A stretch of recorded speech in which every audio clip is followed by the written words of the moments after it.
parceria? Bom, eu acho que agradecer, tá, pessoal, a todos vocês que atenderam o nosso chamado, que vem participando desse curso conosco, agradecer aos nossos parceiros. Aqui a gente tem o Marcos representando o SEBRAE, que é um dos nossos parceiros, temos a Sônia representando o Banco do Nordeste Cultural, que também é um dos nossos parceiros nessa empreitada, mas eu gostaria novamente de lembrá-los e lembrá-las que nada disso aconteceria se não fosse pela presença de vocês. Então, nosso muito obrigado. Obrigado, gente. Meu nome é Marlos Pires, eu sou consultor e instrutor do SEBRAE, falar lá para mim também. Eu sou consultor e instrutor do SEBRAE desde 2010, atuo nas áreas de design, artesanato, marketing, né? Agora o marketing digital também, que está chegando bem forte. E hoje a gente vai estar apresentando para vocês a palestra de artesanato competitivo, né? E até mesmo estava falando que eu mesmo fiz essa palestra, né? O conteúdo dessa palestra, né? Visual também, e é bom que eu consigo relembrar mais algumas coisas relacionadas a isso, tá?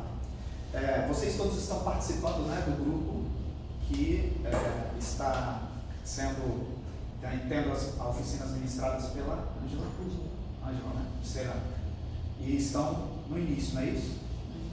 Tá. Então é bom que a gente vai conseguir ver aqui, e logicamente é um diálogo, né?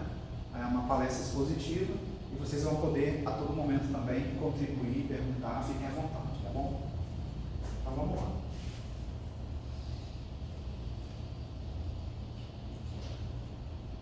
Desafios do setor artesanal.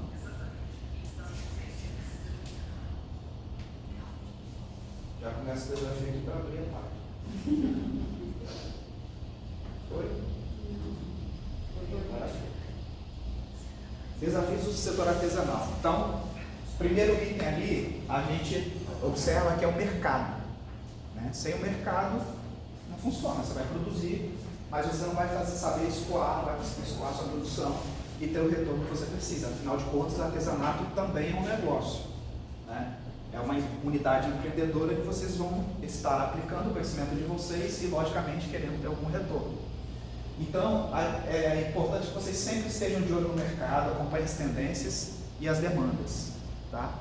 Tem, durante a palestra, vou mostrar para vocês o Centro de Referência do Artesanato Brasileiro, que é o CRAB, do SEBRAE, não sei se vocês já conhecem, já ouviram falar, já. É importante vocês estarem acompanhando, porque sempre é feita uma curadoria das peças artesanais, que são mais representativas, e elas são expostas nesse centro de referência, que pegou um espaço de patrimônio histórico lá no Rio de Janeiro, no centro do Rio de Janeiro. Então são dois prédios que foram reformados, e lá tem loja de artesanato, lá também tem exposição de artesanato lá também, tá? E alguns treinamentos e tudo mais. Outro item interessante é que vocês observem que é importante, assim como qualquer outro tipo de negócio, que vocês estejam prontos para inclusão digital.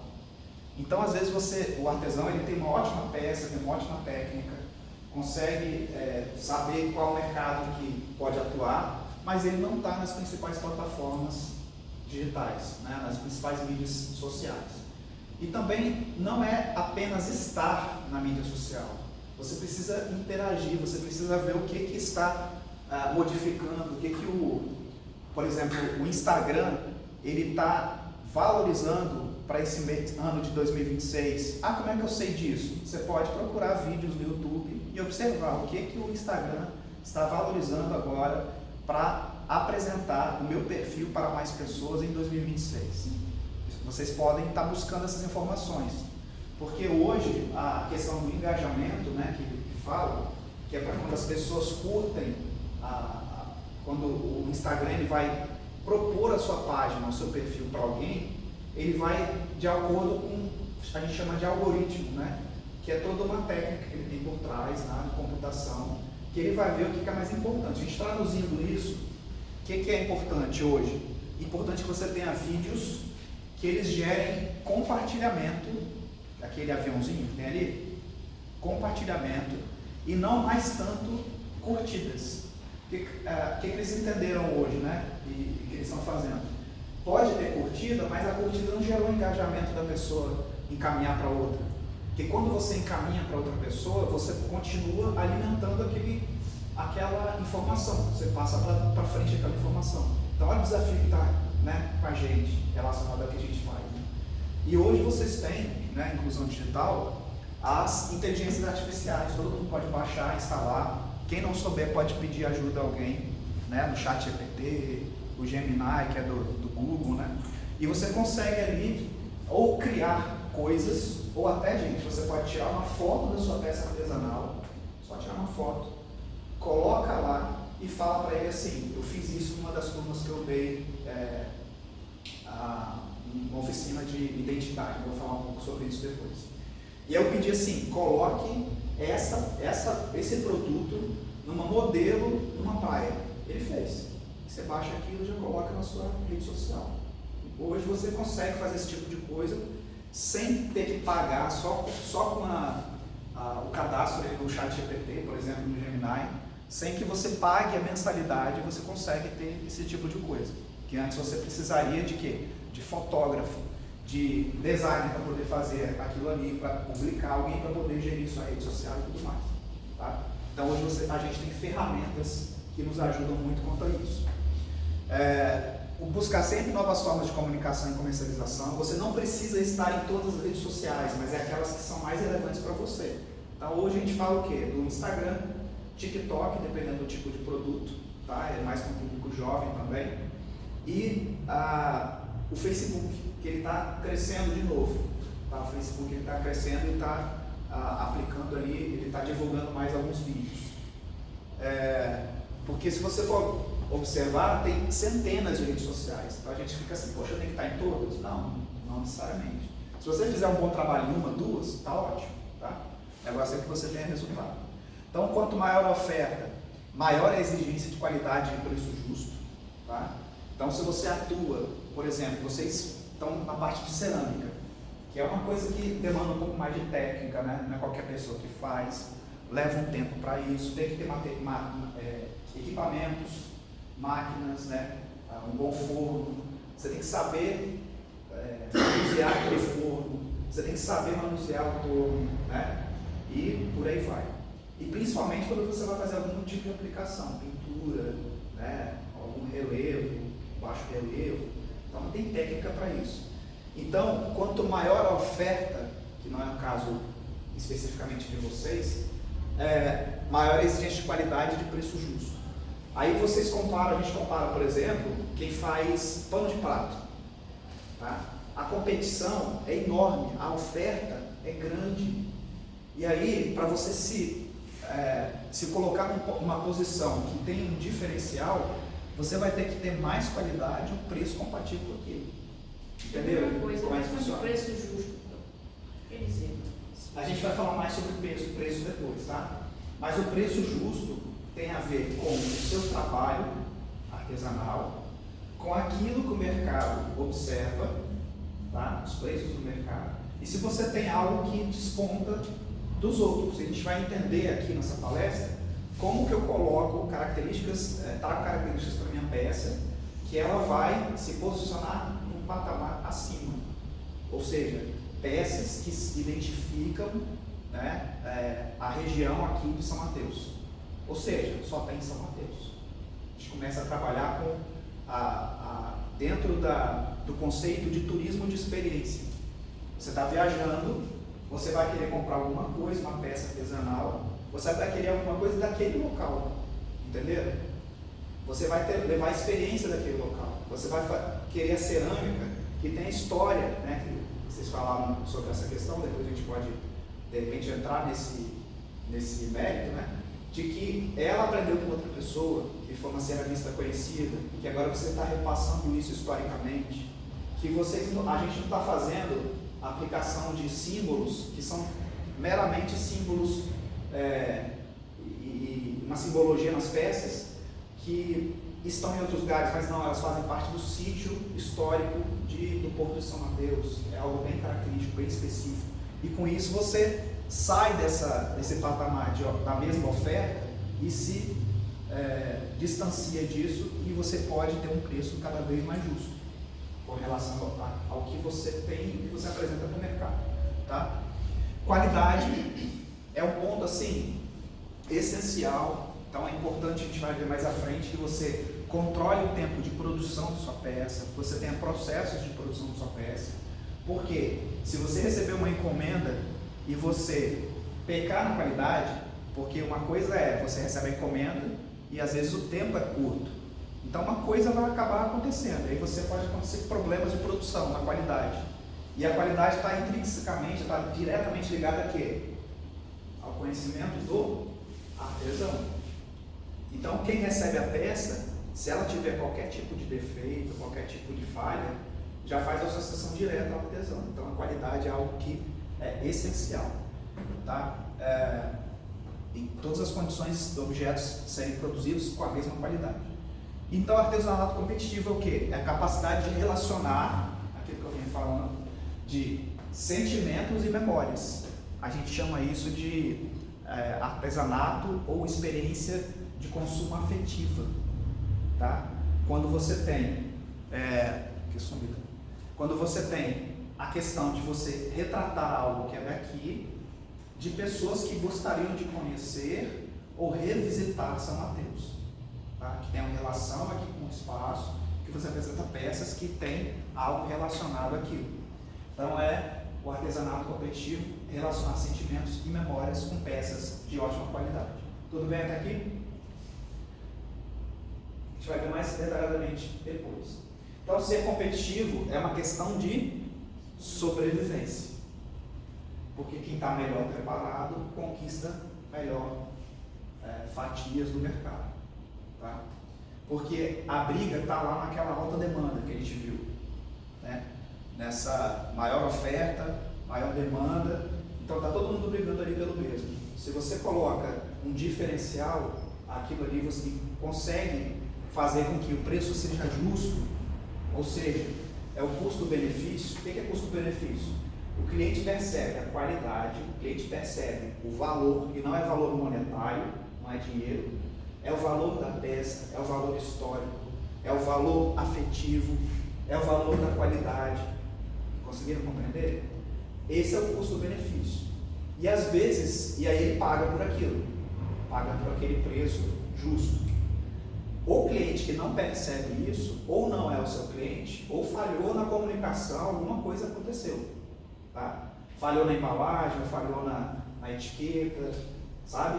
Ou falhou no mercado que você está atuando. Eu vou dar alguns exemplos disso mais para frente.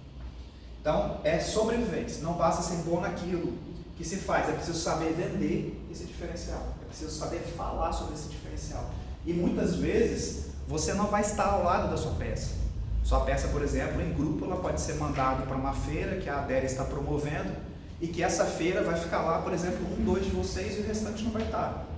Mas se você tiver ao lado da peça um cartãozinho, um panfleto, uma etiqueta, essa etiqueta mostra, fala um pouco sobre aquele produto, isso já vai ajudar ali como diferencial para a venda. A maioria não faz, a maioria simplesmente coloca o produto e deixa com que ele mesmo acabe se vendendo.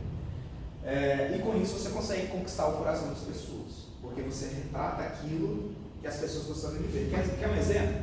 Você vai, por exemplo, para a Rússia. Aí na Rússia você vai lá e compra o quê? Você compra peça que é artesanal ou não, que é relacionada a outro país. Você vai querer comprar o quê? Aquelas bonequinhas, as matrióticas, que são bem pintadas, né? Uma dentro da outra, elas vão abrindo assim, uma dentro da outra, que é típico de lá. Quando você vai, por exemplo, para México, entre tantas outras coisas, né, tem as pinturas ali do Dia dos Mortos e tudo mais, mas também tem o sombreiro, né, aquele chapelão. Então, de alguma forma, um sombreiro que é um chapéuzinho, um sombreiro que é alguma... Ou seja, você está comprando coisas que fazem referência ao artesanato, ao local. Desculpa, eu tive recentemente em Santa Teresa. Lá tudo tem um colibri, né? É o colibri, né? Ou alguma ligação com a colonização italiana, Sim. mas o colibri é muito próprio dali. O colibri é nosso, é do Espírito Santo, por quê? E também de outros locais. Mas ali ficou muito conhecido por conta do trabalho do Augusto Russo, né? Mas existe um manual de iconografia capixaba, me lembrem, depois eu posso mostrar para vocês. Vocês têm acesso também, posso mandar o link e depois vocês podem baixar. Esse manual tem várias páginas, foram observados os ícones, né, aquilo que representava as regiões do Espírito Santo. Então, dividido, por exemplo, a arquitetura, aí tem as igrejas, tem as casas coloniais, tem várias coisas, até de São Mateus também tem, no Porto de São Mateus tem algumas coisas lá, tem alguns ícones. Aí tem Frade Freira, Convento da Penha, o Colibri, a Tartaruga de Couro, aí passa pelos animais, por tantas coisas, manifestações festivas, contos. Agora tem o Buda, né? Agora tem o Buda também, mas esse material foi feito lá atrás. E ele mostra ali, esse material, mostra algumas aplicações que eu vou tentar mostrar para vocês também. Aplicações de quê? De símbolos, aquilo que representa uma região. Entende? Então, assim, dificilmente você vai conseguir pegar uma foto do Porto, isso também nem essa questão, né, esse objetivo, e traduzir, imprimir ele na sua peça. Você vai ter que passar por um processo de observação daquela foto, o que é mais representativo daquela foto, tá? Do casarão, né? Dos casarões ali, o que é mais representativo para você passar ali para a sua peça. Então tem todo um processo para isso, é chamado de identidade, iconografia. Então esse manual de iconografia tem lá do Espírito Santo que a gente também de repente pode usar. Mas como a gente está falando sobre São Mateus, buscar coisas que aqui vocês já estão fazendo, já estão procurando fazer, que é, por exemplo, o sítio histórico ali do Porto. Tá? Antecedentes históricos. Vou passar rapidamente aqui um histórico sobre o artesanato. O artesanato até o início da década de 90, ele era quase visto como uma atividade marginal. Marginal no sentido que é a margem da sociedade, tá? Essa palavra ficou muito assim, até pejorativa, né? A margem da sociedade. Então, o artesanato era para presentear, era uma coisa muito barata, era uma coisa que não era valorizada. E isso foi assim, como que a gente chegou até agora? A gente tem treinamentos de artesanato, feiras de artesanato, né? Tem rodadas de negócio de artesanato. Então, juntou ali o governo federal, o SEBRAE, alguns estados da federação e planejaram o que a gente vai fazer para que o artesanato seja de fato valorizado. Então, teve um programa brasileiro de artesanato, que ele ainda persiste, continua até hoje, para definir o que é artesanato, o que a gente pode fazer de ações. Aí nessas ações foram treinamentos, investimento, criação de feiras, participação de caravanas, fazer carteira de artesanato, tudo mais. Mas isso, queria que vocês entendessem que foi planejado, foi uma ação conjunta. A gente não chegaria nesse patamar que a gente chegou hoje se não houvesse uma preocupação e uma ação feita por instituições lá atrás, entende? Então os marcos principais foram, em 95, a criação do Programa de Artesanato Brasileiro, PAB, tá? Pelo Ministério da Indústria e Comércio do Brasil. Então lá atrás iniciou para começar a pensar quais seriam as estratégias. Em 2000 foi outro marco, porque em 2000 teve o Brasil 500 anos. Então, na comemoração do Brasil 500 anos, teve uma coisa bem interessante na aconteceu nesse período, que foi o seguinte: peças artesanais foram colocadas em exposição ao lado de peças de escultura, de gravura, de pintura milionárias. Isso foi proposital. Com isso você chegou e valorizou a peça artesanal, porque ela saiu daquele patamar de algo que era discriminado, que era sem valor, entre aspas, né? As pessoas não valorizavam tanto quanto deveria ter esse valor. E colocaram ela ao lado, boa tarde, de coisas que têm valor financeiro, tá? Valor artístico e valor financeiro alto. Entenderam? Isso foi proposital. nesse evento, né, nessa de comemoração do Brasil 500 anos.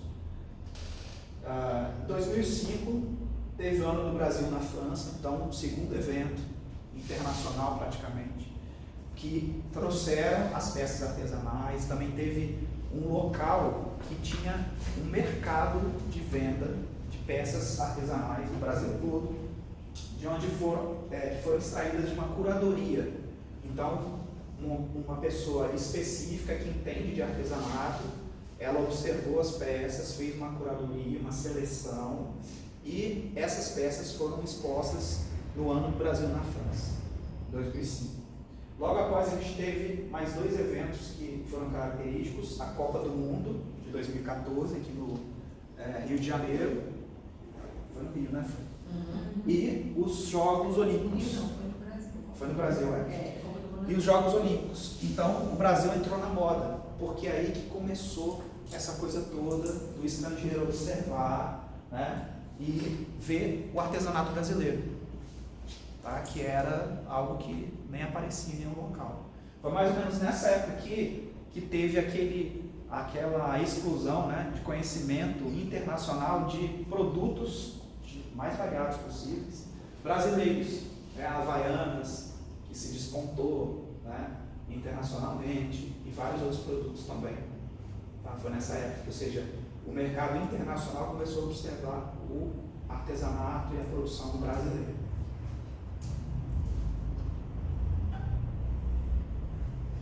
O papel do SEBRAE para a valorização do artesanato. Em 98, a criação do programa de artesanato específico dentro do SEBRAE. Por que é importante essa criação de programas de artesanato? Porque dos vários encontros surgiram documentos que vocês podem até ter acesso a esses documentos. E esses documentos dizem o que é artesanato e o que de fato não é artesanato. Até então não se sabia, não tinha um parâmetro, né, para dizer. Inclusive isso dá origem para que vocês consigam, por exemplo, a carteira de artesão dentro que ali é emitida pela ADELES, do governo estadual. Não sei se aqui vocês já têm a carteirinha. Alguém que tem?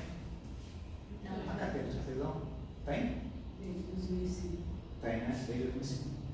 Então, assim, essa carteira, né, futuramente, pode facilitar para que vocês participem de feiras, né, para expor a peça de vocês e outros tantos benefícios ali que estão previstos, né? Para conseguir essa carteira precisa, acredito que seja assim ainda, você apresentar uma peça artesanal que você faz pronta, uma peça por terminar, para você fazer alguma coisa ali na frente do examinador, tá? E aí ele vai avaliar se você efetivamente faz e tem a capacidade técnica de executar aquela peça, técnica e artística de executar aquela peça, tá? É mais ou menos assim. Disseram para mim que ela pode ser feita online, não sei como é que tá, tem que ver uma delas. Até então, existiam caravanas, então ou a deles vinha até aqui aos municípios, ou o município mandava até lá em Vitória, né, alguns artesãos para poderem fazer a carteirinha do artesão, tá? Eu já tenho para renovar, eu só mando os documentos e elas me mandam. Mandou de volta, né? Mas para fazer também online, eles pedem vídeo, foto, você executando a peça e por ali eles conseguem identificar se você realmente está fazendo as habilidades manuais. Você já fez? Já, eu fiz online. Então, legal, eu fiz porque em aí 2022. facilita, né? Para ter tempo lá em Vitória. E aí de repente você pode mostrar, né? Já que é online, você pode mostrar ali, imagina cerâmica, né? Você vai mostrar você fazendo etapas que às vezes você não faria se você fosse levar a peça, você mexer só trabalhar só com a argila na frente da pessoa. Você vai fazer mais o que, né? Espátula, argila, sei lá, tinta, não sei. Tá? E aí, dando continuidade aqui, programa de artesanato, 2004 a 2010, surgiu o termo de referência para a atuação do sistema SEBRAE no artesanato. Tá? Esses cursos aqui e cursos, tá? Mas esse termo de referência ele diz exatamente o que é e a classificação, as tipologias do artesanato. Vocês já ouviram falar de tipologias. Então, tipologia é aquilo que classifica a produção artesanal. Por exemplo, cerâmica, que trabalha com Qual é o argila? Não entenderam? Porque esse é o conceito. Tá? Tapeçaria trabalha com? Aí peguei vocês. Linha. Lá é classificado como fios. Tá? Fios e tecidos. Aí, fios e tecidos a gente tem o quê? Bordados, tapeçaria e uma série de outras coisas. Então, entenderam a classificação? Nessa classificação, nas feiras a gente participa só por etapa. Fios, tecidos, cerâmicas, todo mundo de cerâmica fica na mesma seção. Isso aí. É de acordo com isso, surge dessa questão, que é o termo de referência. Ele foi lançado em 2004 e teve uma atualização em 2010. Tá? Então, se você procurar termo de referência para atuação do sistema Sebrae artesanato, aí você vai encontrar esse material lá. Tá? É interessante vocês observarem como é que ele é feito, né? O que ele apresenta. Tem uma tabela que ela classifica essa questão do artesanato. Tá? E ali diz se você é artesão, aí tem o artesão mestre, e tem também, por exemplo, a pessoa que faz trabalho manual. Aí o trabalho manual já é uma outra classificação, e essa classificação às vezes te impede de participar de algumas coisas. Porque o trabalho manual, ele basicamente copia coisas, ele trabalha com insumos, materiais que são muito processados quimicamente, industrialmente. Então, às vezes, essa classificação tem como base o termo de referência. Um exemplo clássico aqui seria, por exemplo, a questão de você trabalhar alguns fios e tecidos. Quando você trabalha alguns pontos de máquina, descaracteriza o artesanato. Seria manual. Tá? Só para observar isso. E também, por exemplo, no biscuit, se você faz a massa, artesanato. Se você compra a massa, trabalho manual. Entre outras coisas, pode ser caracterizado como trabalho manual. Tá? Só para entenderem como é que isso funciona. E a Deres não tira isso do nada. Segue o termo de referência de artesanato. Tá? Tudo tem um porquê. Então, inclusive na carteirinha, deve ter lá, né? A tipologia. Né? Isso.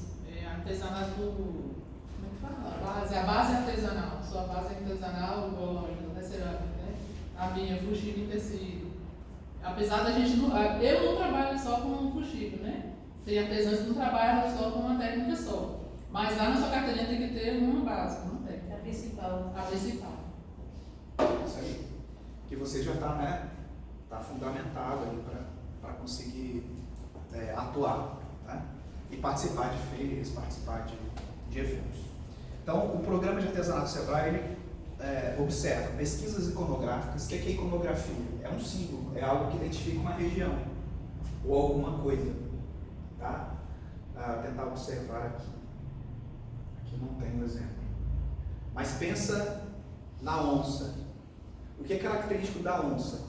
Se a gente for representar as manchas. É um padrão. Você não necessariamente precisa fazer a onça com o focinho, com o bigode, com a orelha. Aquele padrão já identifica ela. Aquele padrão é um ícone. Aquele padrão é um símbolo. Sabe? Alguns de vocês já devem ter visto camisas que são até bordadas, camisas e outros produtos, com frases capixabas, pocar, né? E tantas outras coisas assim. Né? Frases, palavras, elas também podem ser ícones, porque elas remetem a coisas de uma determinada região. Tem um grupo lá de Cachoeiro que é chamado de Bordadeiras do Rei. Já viram falar delas? Elas fazem bordado, grupo de mulheres, tudo sobre as músicas do Roberto Carlos. E aí elas colocam lá, fazem caminho de mesa, suplá, tudo que você imaginar, e fazem bordado, fazem alguns desenhos e algumas frases. Então tem uma, por exemplo, caminho de mesa, cama e café. Aí tem alguns exemplos, alguns desenhos. Aí tem a cama, tem o café, tem algumas frases da música. Gato Preto, né? Tem a música que aborda isso também. Aí tem o Gato Preto, assim, só na linha, né? Ficou legal o trabalho que elas fizeram.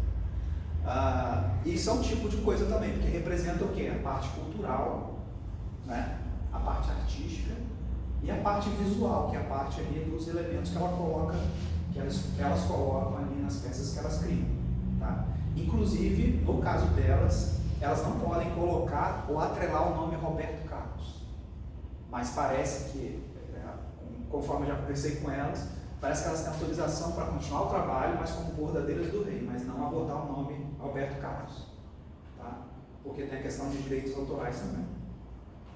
E parece que ele tem uma consultoria jurídica que consegue, que fica em cima ali para ver isso. Então, tem que observar essas coisas também. Né? Tem um grupo aqui do norte do estado, não lembro a cidade, mas é chamado Grupo Bordadeiras Dona Fitinha. Conhece? Olha que interessante. O que elas fizeram? A parte de iconografia. Elas levantaram e observaram que tinha uma senhora, que ela já até faleceu na região, lá na cidade, e desde criança ela usava fitinha. Gente, aqui ó, fitinha. Uma fita que era bem característica, laços coloridos, né, na cabeça aqui. E cada dia, cada ocasião, ela usava um laço colorido diferente, de uma cor diferente. E aí, o que fizeram? Elas começaram a fazer peças bordando o cotidiano, a história dela. Então, quando ela era criança, ela na praça, brincando lá no balancinho e a fitinha gigante lá. Ela, quando era mais mocinha, indo para a escola, né, namorando, depois casando, depois até ela ficar velhinha. Então, elas têm a vida inteira da Dona Fitinha ali contada e na criação das peças dela. Então, elas conseguiram coletar e observar um elemento que é característico da região delas e apresentar como um ícone, como uma figura. Tá? Se você for usar uma tartaruga, né, a gente está na região litorânea, não usa qualquer tartaruga, usa tartaruga de couro, está no nosso manual de iconografia. Então a tartaruga de couro ela é bem característica, vou tentar mostrar para vocês se der tempo. Já são 4h30, acelerar aqui. Aí tem o programa Sebrae, pesquisas iconográficas, oficina de criação entre designers e artesãos, fazer essa ponte, né, para poder criar peças, fazer interferências, e eventos diversos, como as feiras de negócios, concursos e cursos. Aqui é o CRAB, que eu falei para vocês, que é o Centro de Referência do Artesanato Brasileiro. Pegou esses dois prédios aqui do Rio de Janeiro, lá no centro do Rio de Janeiro, eles reformaram, conservaram a fachada, tá? E lá dentro você tem um espaço muito interessante. Tem o Instagram deles, eu sugiro que vocês sigam e vejam lá as peças que eles colocam. Acho que é CRAB Sebrae ou CRAB RJ, alguma coisa assim. CRAB. Aqui tem algumas coisas lá do CRAB. Acho que uma das primeiras exposições aqui são os passarinhos. Acho que são de madeira pintada. E a exposição de bolsas com materiais mais rústicos. Aqui. Dona Fitinha de Nova Venécia. Nova Venécia, né?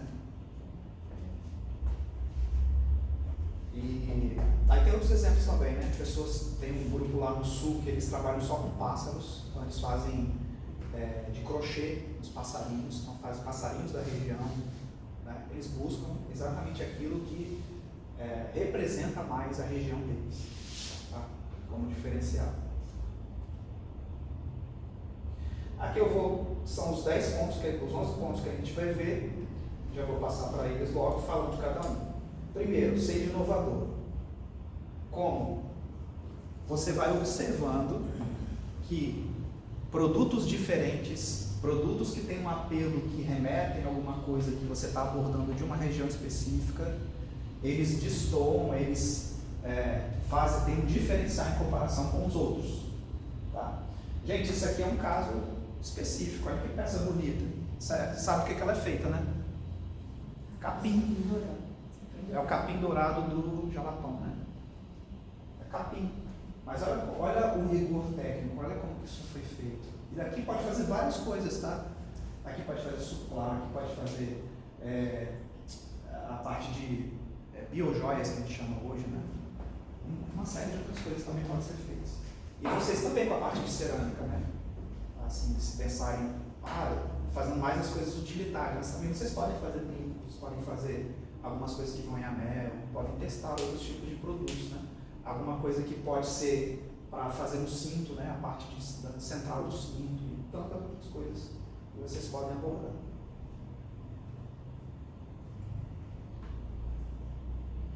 Então, a inovação se dá pela forma, muitas vezes, a forma do produto, ou a forma daquilo que é representado.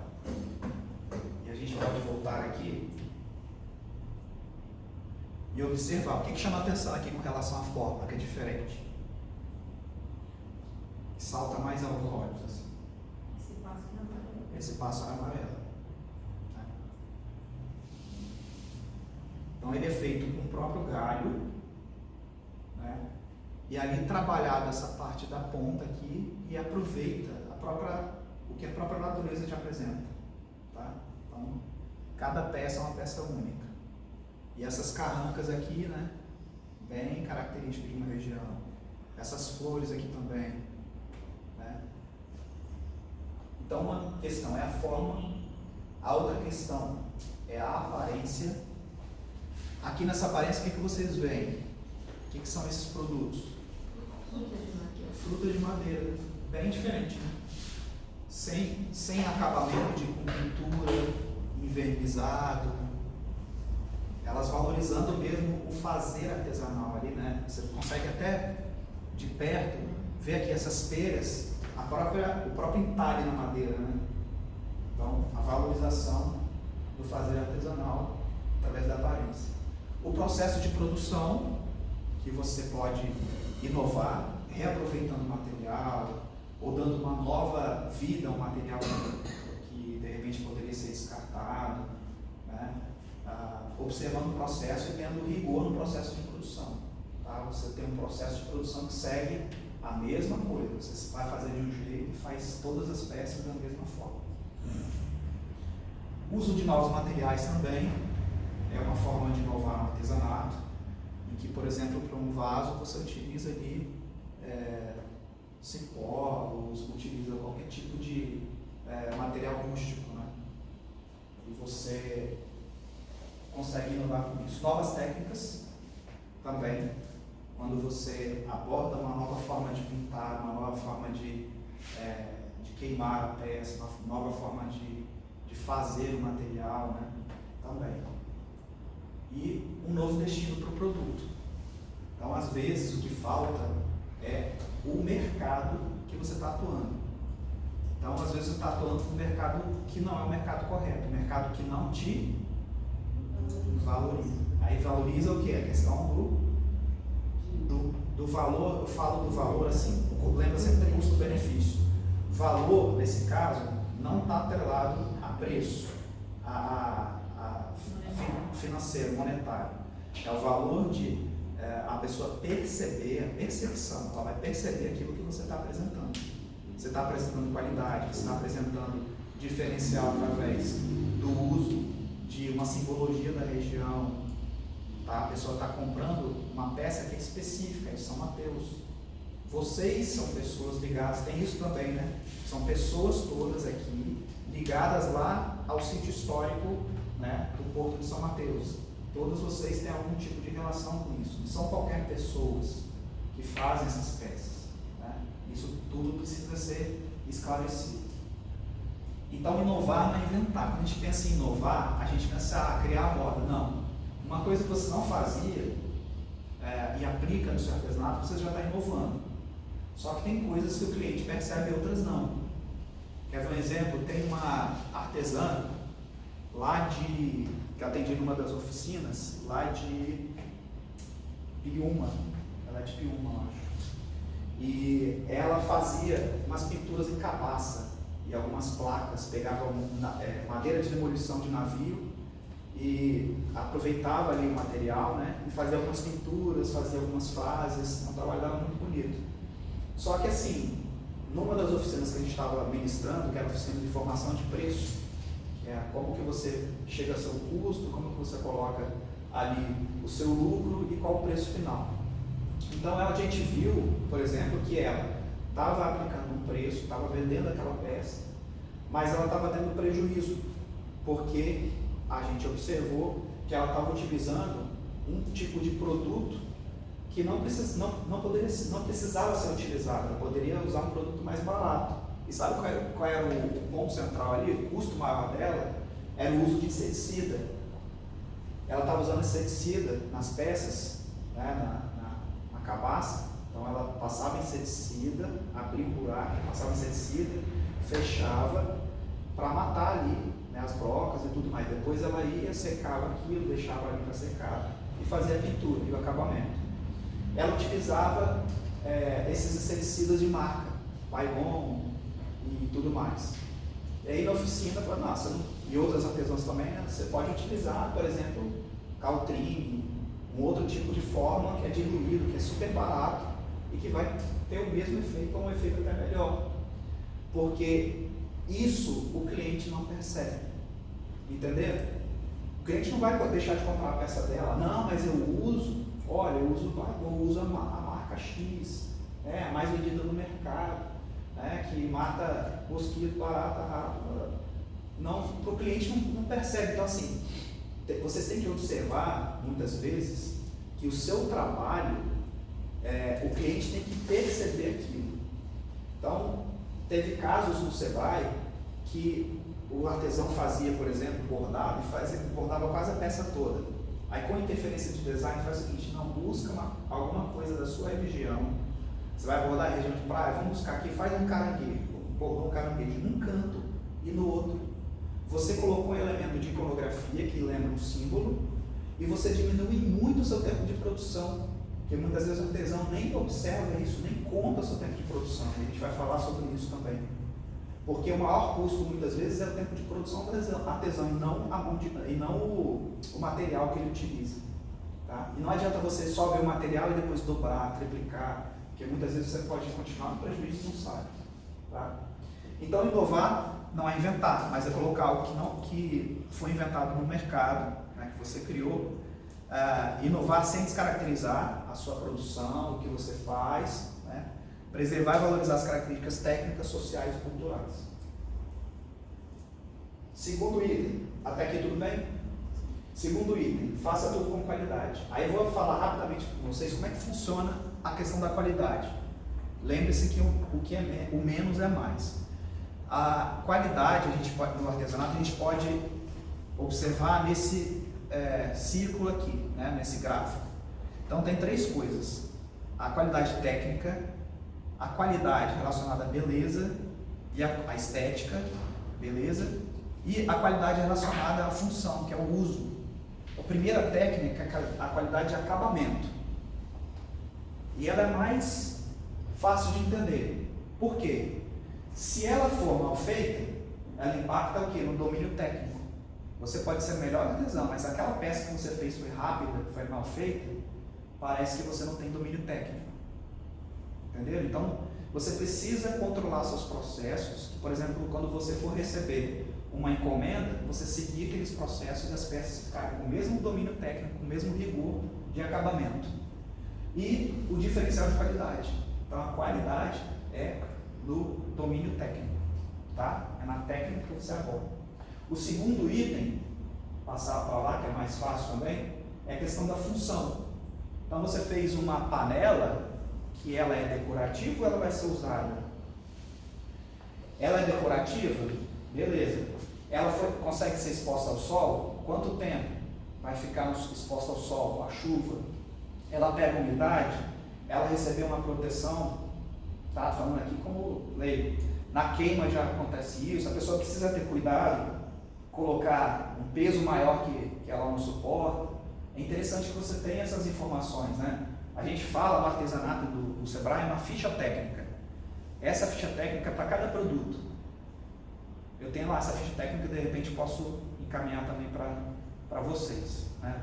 Através pelo WhatsApp. A ficha técnica você vai contabilizar o tempo, essa ficha é sua.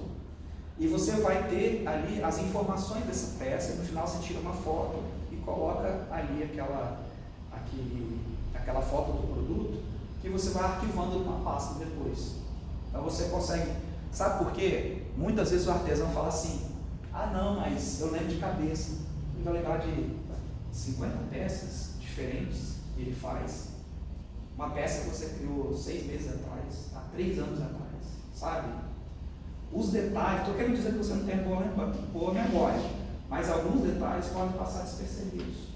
E se você tiver uma equipe que for trabalhar em grupo, como é que vai passar isso? E lá nessa ficha técnica tem tamanho, tá? Ela não é tão elaborada, dizer, sabe, assim como é uma ficha técnica de produção de artesanato, gastronômica, né? Um prato, fazer um prato, né? uma refeição, uma coisa assim. Então, rigorosa, mas ela te ajuda a ter um controle desse processo, tá? É importante que você tenha essa ficha técnica. E aqui, então, a qualidade de uso, né? Manuseio, limpeza e conservação da peça. E por último, a qualidade estética, que está relacionada à beleza. Então, é a forma, as cores, os motivos, equilíbrio, tá? É uma peça que ela visualmente ela é equilibrada, é uma peça que agrada aos olhos, você observa ela. Ela é harmônica, ela tem cores, texturas e ritmo de movimento. Então são características ali que facilitam a questão da observação estética. Isso tudo aqui é técnica, tá? Quando a gente observa alguma coisa, e vocês sabem disso, a gente já sabe quase assim, sem pensar. Você vê uma coisa e vê outra, você fala, isso é bonito, isso não é. Isso é mais agradável, isso não é. É porque a gente observa cada item desse, processa esses itens de harmonia, de estabilidade, de equilíbrio, tá? Por exemplo, eu estou aqui, eu estou em equilíbrio ou não? Estou mais equilibrado assim? Sim. É um princípio. Então, observa isso na peça. Você vê uma peça, geralmente está atrelado à questão técnica, né? Aí a peça está assim, uma parte assim, uma alça está para cima, outra alça está para baixo. Estou falando de coisas que às vezes podem ser óbvias, mas que você não percebe isso no dia a dia, tá? Por isso que você tem que ter processo para poder criar. Beleza aqui? Passar à frente. O outro item está no terceiro. Tenha orgulho da sua cultura. A sua cultura é única. Existe uma coisa chamada, no marketing, na questão de autoajuda, que é chamada maldição do conhecimento. Tá? O que é essa maldição do conhecimento? É você achar que tudo o que você sabe, todas as outras pessoas também sabem. Ah, mas aqui eu vou representar na minha peça, né, os casarões. Ah, mas isso todo mundo vê, todo mundo já está acostumado. Mas é isso que vai trazer o diferencial para você. Tá? É valorizar a sua cultura, é valorizar de onde você vem. Lembra lá da Dona Fitinha? Elas começaram a trabalhar isso. E muitas vezes é uma coisa que vai ser trabalhada. Falar, não, mas como é que eu vou competir com o pessoal que faz lá peças que retratam o Convento da Penha, o Frade e a Freira? Você vai trabalhar as coisas que são daqui de São Mateus. E isso vai com o tempo sendo valorizado, percebido. Tá? Então a cultura é o que diferencia você do resto do mundo. É uma história, é uma paisagem, é uma lembrança, é um lugar, é um momento, é um jeito de falar. Tá? São as cores dos casarões. Dali você pode tirar a escala de cores dali, né? São as cores principais que podem ser usadas. A identidade, a iconografia regional, são os símbolos, né? Os elementos representativos, né? Pictóricos aqui, formais, as cores que são representadas. Artesanato competitivo, nesse caso, é o que? Utilizar, o que é um diferencial do artesanato aqui? Utilizar etiquetas com os dados do produto, sua origem e sua história, é uma exigência de mercado. Ou seja, a peça vai com uma etiquetazinha que mostra, por exemplo, um desenho, uma foto do sítio histórico e fala, o sítio histórico de São Mateus. Essa peça representa, para dar um texto rápido e informativo que aborda esse assunto. Tá? Isso é um diferencial, essa etiqueta é interessante que você pense em apresentá-la junto ao produto. Então, o produto artesanal traz consigo uma história. Porque senão, se não tiver nada, a pessoa vai olhar aquilo e nem sempre vai ter uma pessoa ao lado para poder falar sobre a peça. Então, para muitas empresas, o nome, a marca, valem mais que o seu patrimônio físico. Não sei se vocês sabem disso. Por exemplo, a Coca-Cola, se fosse vender todos os equipamentos dela, tudo, vender todos os equipamentos, e depois se fosse vender a marca vale muito mais do que tudo que ela tem no mundo todo. Porque foi a marca que eles construíram. Tá? Você imagina, todos os caminhões, todas as fábricas, todos os galpões, tudo que tem da Coca-Cola no mundo não chega nem perto do valor de marca que eles têm. Tá? Então, a construção de uma marca, a marca que vocês estão criando futuramente do grupo de ceramistas, né, daqui da região. Futuramente vão buscar um nome, não sei se já tem esse planejamento, né? Mas é interessante que vocês tenham uma marca, que vocês tenham ali uma identidade local. Tá? Com o artesanato não é diferente. Né? Algumas unidades artesanais a gente chama de unidade. Então, o Sebrae fala unidade artesanal, ou seja, a unidade artesanal do grupo de ceramistas dessa região que tem um nome tal. Vão conseguir com isso uma projeção no mercado e com isso, com o tempo, conseguir também diferenciação no preço. Porque aí vocês são um grupo exclusivo da região, que trabalha peças exclusivas da região. Tá? Vou mostrar aqui um vídeo.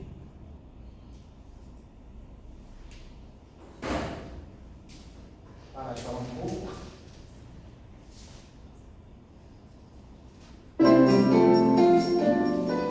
Meu nome é Elizabeth Franca, sou ceramista. Meu nome é Luiz Santana, comecei a trabalhar com artesanato aos 8 anos de idade. Meu nome é Beatriz Rocha, eu faço artesanato desde 11 anos de idade. Já que eu estou arrasando aqui.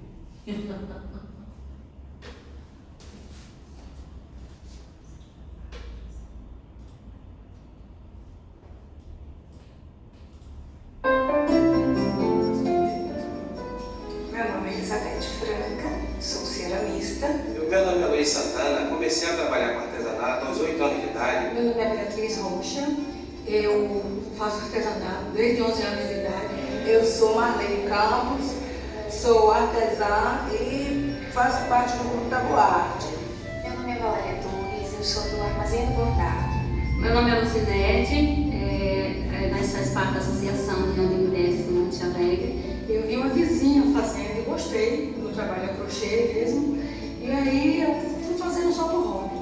Mas eu fui fazendo, até que eu me separei. E aí eu fiz dele a profissão. Minha relação com o artesanato surgiu desde quando a comunidade, em uma tentativa desesperada de recuperar a lagoa local, começou a fazer queimadas desordenadamente, tentando, com isso, acabar com então chamada praga, que seria tabu.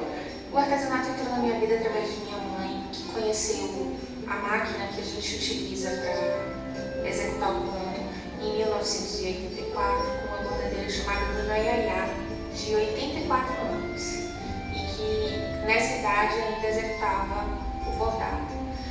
Hoje a gente tem uma empresa de bordados, eu e ela, nós duas confeccionamos e viramos um negócio desde então. Na realidade, eu saí do artesanato, eu quis montar uma loja, mas não tive muita força para seguir em frente. Aí voltei ao artesanato e resolvi transformar o artesanato mesmo como uma empresa mesmo, comercializar para lojistas. Para resumir, aos 10 anos eu já era professor. Eu já tinha pessoas que iam lá justamente tomar aula comigo. A gente começou a mandar material para fora e a gente foi crescendo até aos 14 anos, quando eu recebi uma proposta de emprego. Olha, o artesanato pra gente assim, tá na nossa vida num momento difícil, onde a gente tava buscando algo de diferente na nossa vida, né? Porque aqui antes a gente só trabalhava na roça e cuidava da casa. E não tinha outra opção. Nós então começamos a se organizar e lá dentro do Sebrae nós formamos o grupo Baianos Caprichosos. O Mauá e o Sebrae, eles dão consciência. Às vezes a pessoa chega, por exemplo, nós começamos só trabalhando em linho, um tecido caro, Mas não é muito isso que traz, digamos, a sobrevivência diária para a gente. O que está trazendo hoje a sobrevivência maior é o que nós estamos fazendo. Peças menores, entendeu? Estamos diversificando onde nós estamos bordando. Por exemplo, nós estamos hoje bordando na fibra, na palha, sabe? Que é uma coisa artesanal realmente e é uma coisa mais em conta relativamente. Eu só comecei a decorar depois que eu consegui, porque eu conheci o Sebrae. O Sebrae foi tudo. Para nós, o Sebrae, em primeiro lugar, sim, a gente teve outros apoios, mas em primeiro lugar, o Sebrae para a gente foi tudo, porque ele trouxe todo o conhecimento que a gente precisava. E sem o conhecimento que ele deu para a gente não poderia chegar até aqui. O Sebrae hoje, para mim, eu digo assim, como eu digo para meus filhos, é se fosse uma segurança para mim. Porque o Sebrae me capacitou na qualidade do meu trabalho, me ajudou a se criar peças, que nós temos lá um apoio de design e consultoras de vários tipos que o Sebrae nos fornece. Então, o Sebrae te dá a oportunidade de você ter contato com clientes que normalmente você não teria por si só. Porque quando você coloca uma marca forte como o Sebrae, abre portas. Não só pelas vendas, como também eu mostrei peças diferentes. Fiz um bom desfile, você está entendendo? O pessoal gostou muito, porque eu participei mais ou menos com umas 5 ou 6 peças lá. Essas peças, antes de terminar o desfile, já estavam praticamente vendidas. Primeiro você tem que se realizar, fazendo o que você gosta, porque se você não tiver amor pelo que você faz, você nunca, jamais vai fazer bem feito. E procure o Sebrae, vá de coração aberto para você implementar na sua empresa as inovações e as diretrizes que eles trazem. O produto tem que ser bom, tem que estar aberto a críticas, tem que estar aberto a querer melhorar, a querer atender as pessoas, o que elas estão precisando, né? E procurar o Sebrae com certeza. A primeira pessoa que chegou no meu stand, antes que eu começava mais coisas, ele já estava me esperando. Ele falou: Luiz, deixa eu olhar o que é que você tem aí. Ele foi separando as coisas. Ele disse: pô, rapaz, você vai me deixar sem nada. Aquilo que ele escolheu, ele pegava todas as peças. Ele virou para mim e falou: olha, eu não tenho pena dos meus concorrentes. Porque enquanto eu estou aqui já trabalhando, eles estão lá tomando café, conversando. O que eu posso fazer é te emprestar as peças para você usar como mostruário para ele tirar o pedido. Mas o que tem aí eu vou comprar. A mesma coisa, foi a oportunidade, ele sabia que tinha a oportunidade de comprar na minha mão. Ele se antecipou e comprou. A mesma coisa o artesão tem que fazer. Você tem a oportunidade de apresentar um produto, vai ao presente, não fique com medo não. O máximo que você vai ouvir ou não. O que vier depois disso, tudo é lucro. E você vai ter que aprender com isso, na lida do dia a dia.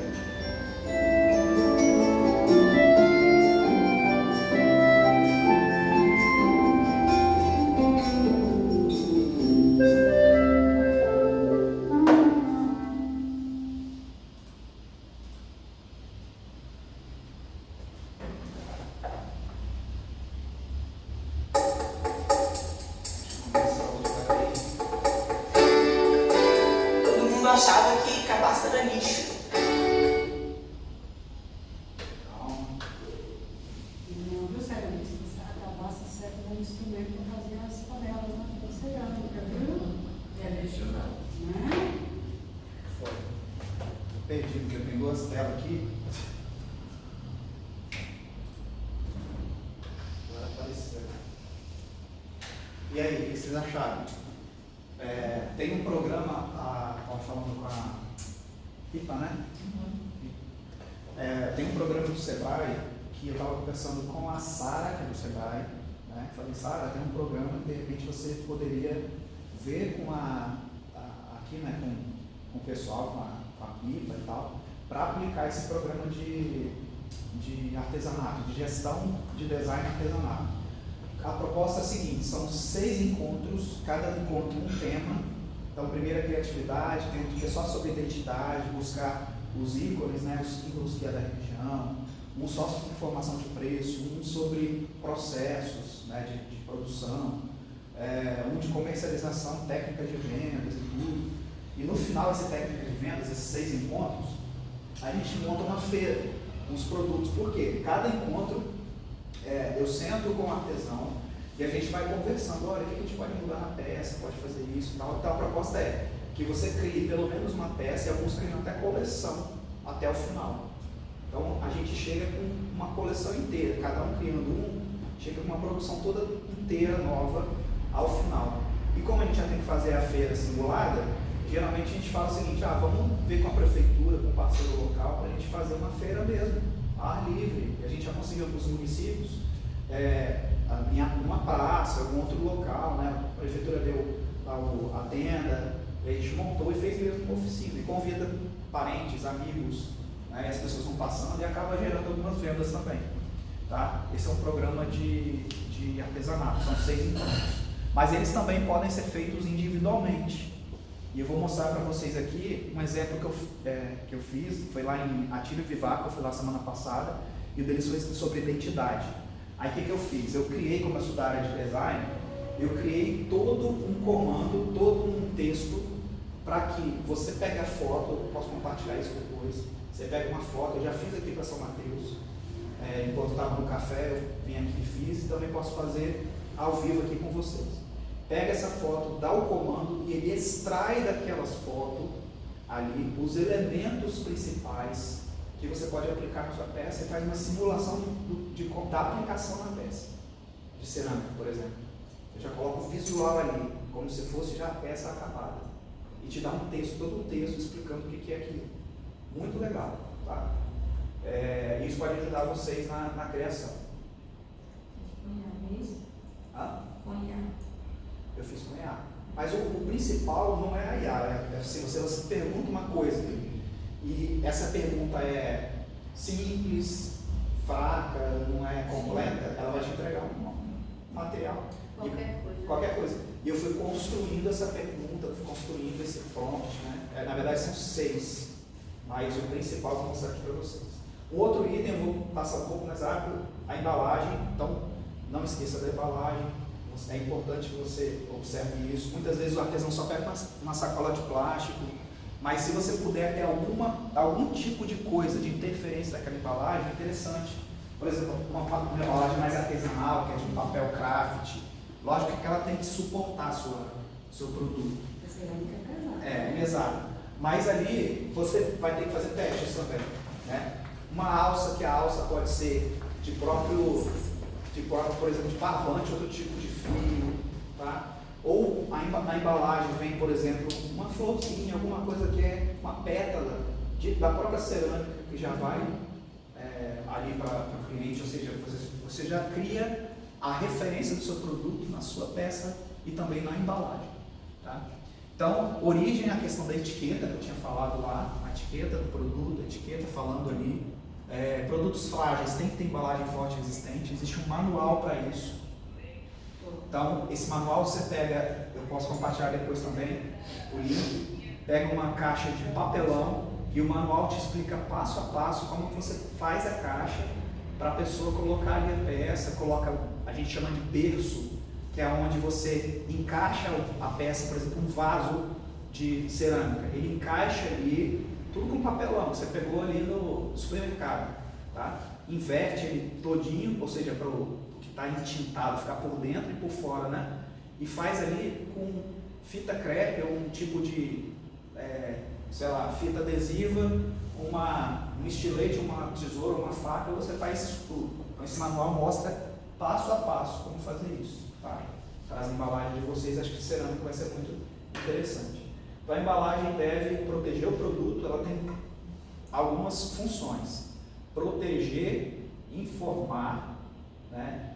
E embalar, proteger e informar. Outro item, trabalho com segurança. Então, no local de vocês, tá? O diferencial competitivo é observar que as mãos e os olhos são o seu principal patrimônio, a sua saúde, tá? É interessante que, por exemplo, nessa palestra, por mais simples que seja, por mais rápido que seja, né, até já fui procurado outras vezes, artesão fala assim, olha, eu trabalho com um tipo de produto que ele solta uma resina e eu não usava máscara, acho que agora eu vou começar a pensar nisso, né? Por exemplo, quem trabalha com pallet, esses pallets que são descartados, Você não sabe a procedência do pallet. E aí a pessoa vai e coloca aquilo dentro da oficina, e lixa, e corta. E o que acontece? Não usa máscara nenhuma, mas você não sabe se aquele pallet recebeu o produto químico. Né? A madeira ela puxa, né, o produto químico. Né? Se tem algum tipo de veneno, algum tipo de coisa, né, que impregnou naquela madeira, e a pessoa está respirando, trabalhando. Está tendo aqui em São Mateus, começou acho que dia 22, um curso de resina. De resina. Eu só não fiz porque era 1.400 e alguma coisa. E era para fazer o que com a resina? Várias coisas, relógio, enfim, uma infinidade de coisas. Eu gosto muito de... Aí vai ter.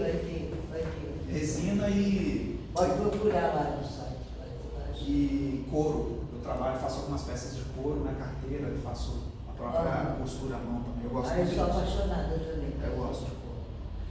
É isso, então observar que é um artesanato competitivo, você tem uma oficina organizada. Falar rapidamente aqui, está quase no final, passar um pouquinho do horário, tudo bem?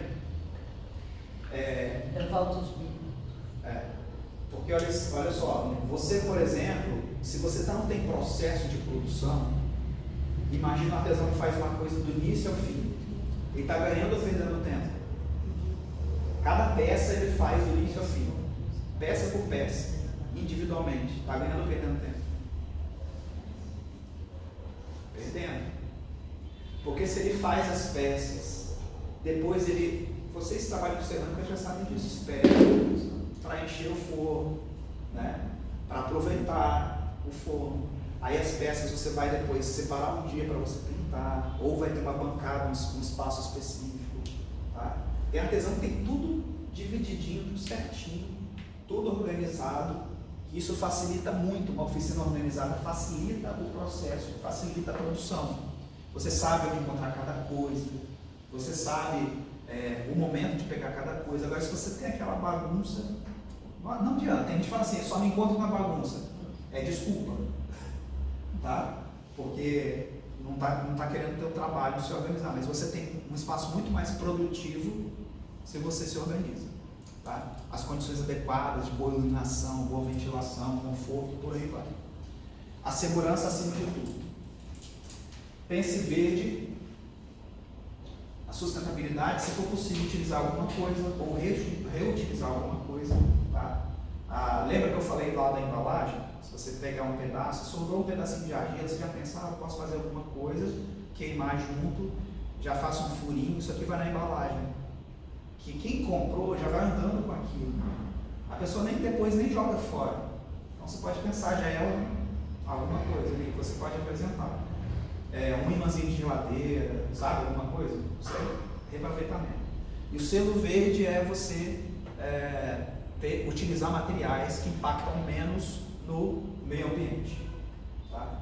Se você conseguir identificar isso. Ou seja, tem produtor, né, quem fornece argila para você, saber a procedência. Se você sabe, você explicar isso no seu material, isso é interessante. Às vezes o cliente fala, não, eu utilizo a argila da melhor procedência, tá? Eu sei de onde vem. Tá? A máxima da sustentabilidade não consuma hoje, sem repor aquilo que poderá faltar amanhã, porque senão o artesanato não perpetua. Tá? Como de?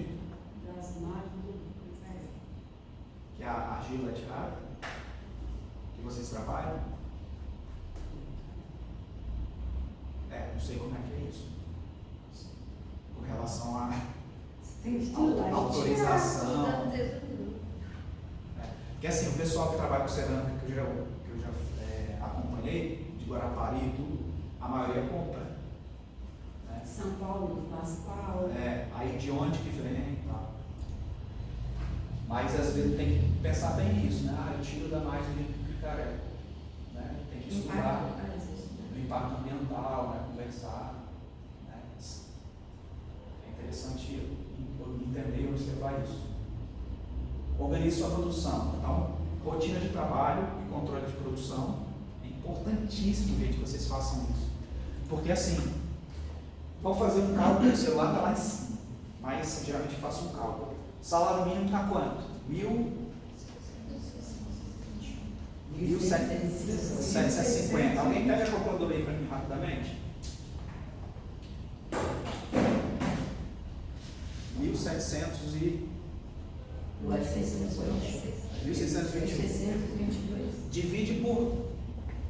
Dividido 1.621 dividido por 30. O que eu fiz agora?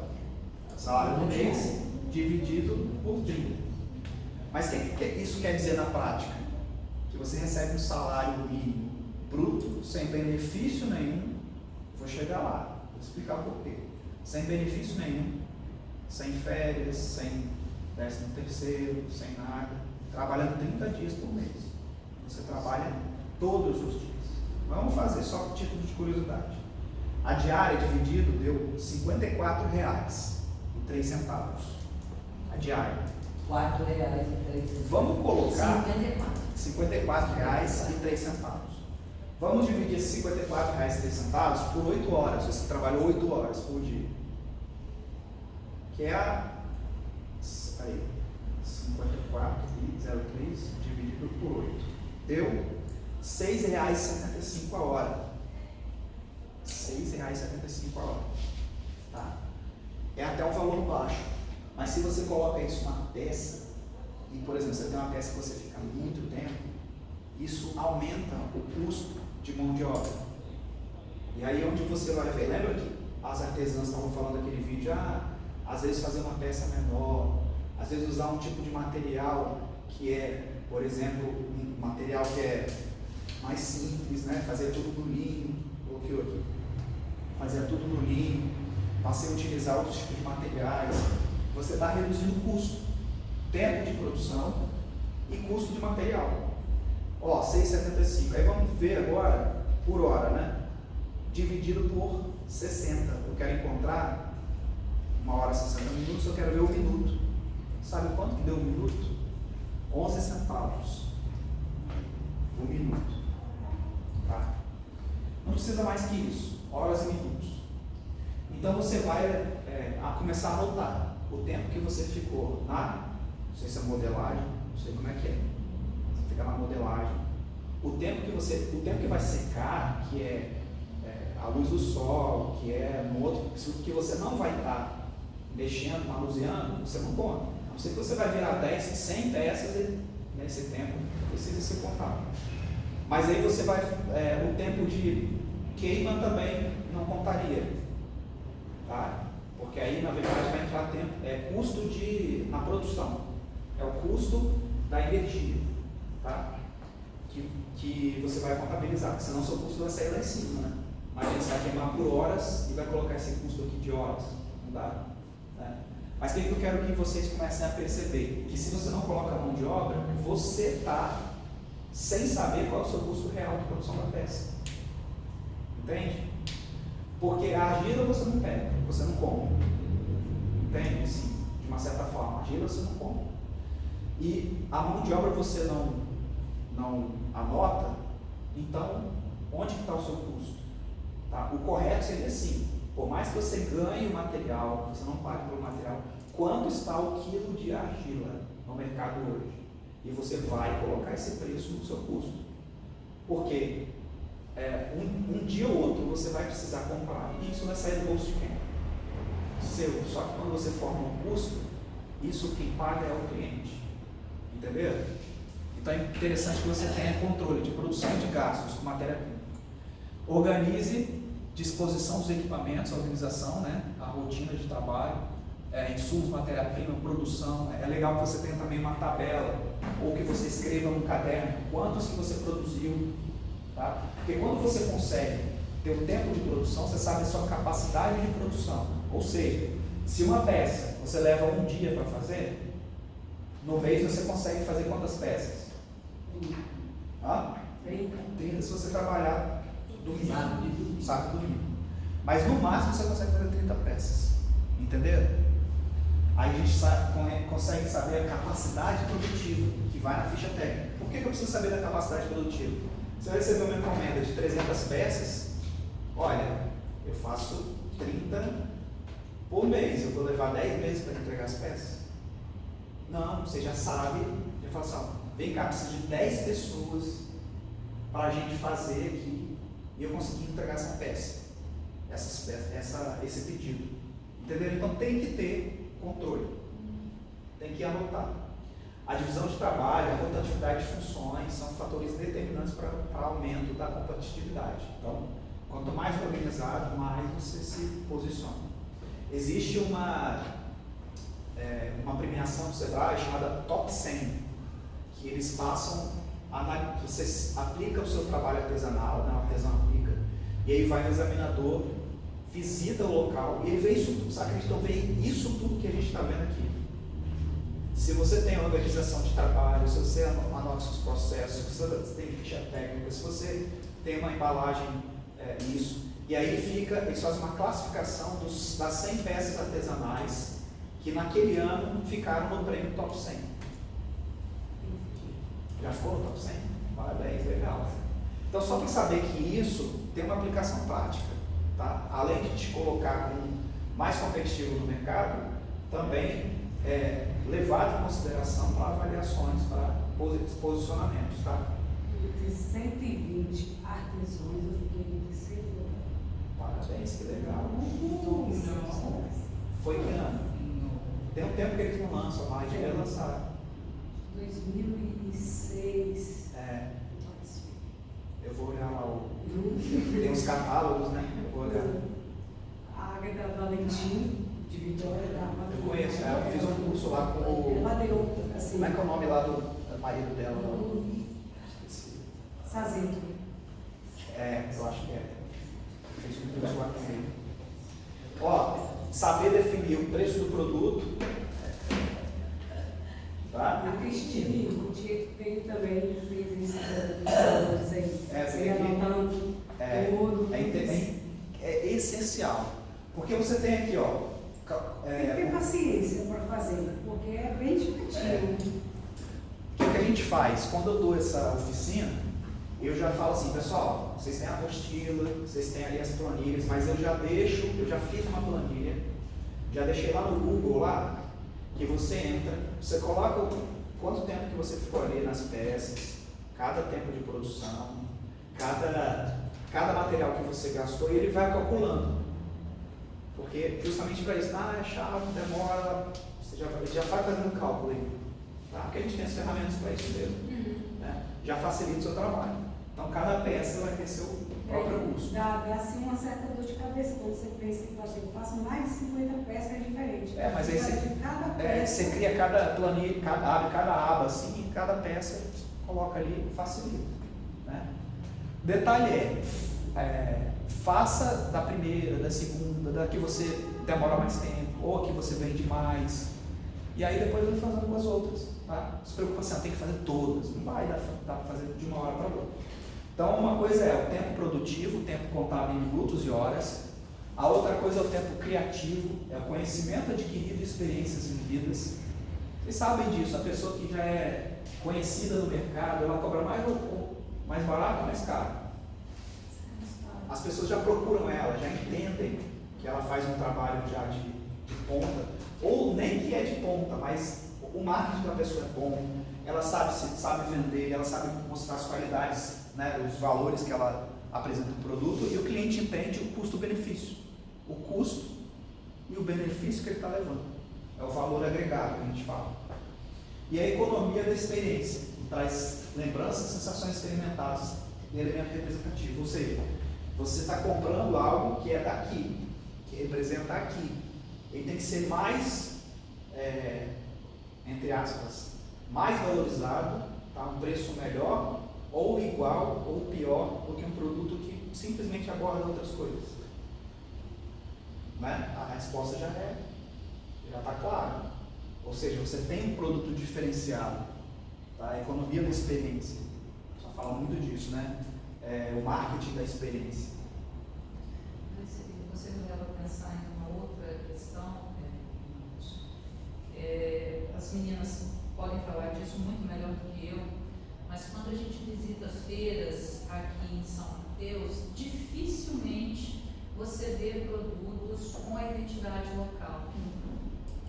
Assim, não é porque Dona Ângela está aqui, mas eu tenho essa lembrança, essa memória muito clara, quando a gente visitou Porto, né? Então a Dona Ângela ela expõe as peças dela na Casa Constança de Angola, e aí a gente percebe a identidade do local, o que é muito diferente quando eu visito uma feira em Guriri, por exemplo.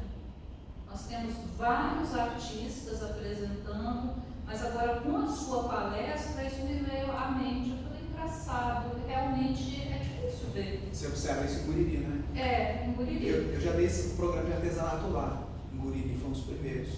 Assim, foram 6, né? 6 programas de artesanato. Tem um exemplo lá muito, muito claro, bem interessante, às vezes esqueço de falar, que tinha uma artesã que ela fazia trabalho de bordado à mão em feltro. Então, um produto que ela tinha, que ela apresentou, né? A proposta dessas oficinas, a primeira ela traz o produto e fala, esse é o produto que eu vou fazer a melhoria. Então era um suportezinho ali que ficava uma lixeira que fica na marcha do carro, né? Tem uma alçazinha, colocava ali. Só que o que ela fazia? Uma coruja vermelha. Não tinha identidade nenhuma. Né? Se falasse, a coruja buraqueira, ela acontece muito, ela ocorre muito aqui na nossa região, ela tá... Não era uma coruja qualquer. Aí ela entendeu isso e a gente foi fazendo. Aí sabe o que ela fez? Eu tenho que falar visualmente assim, né? Vocês entenderem. O que ela pegou lá em Guriri, de São Mateus, né?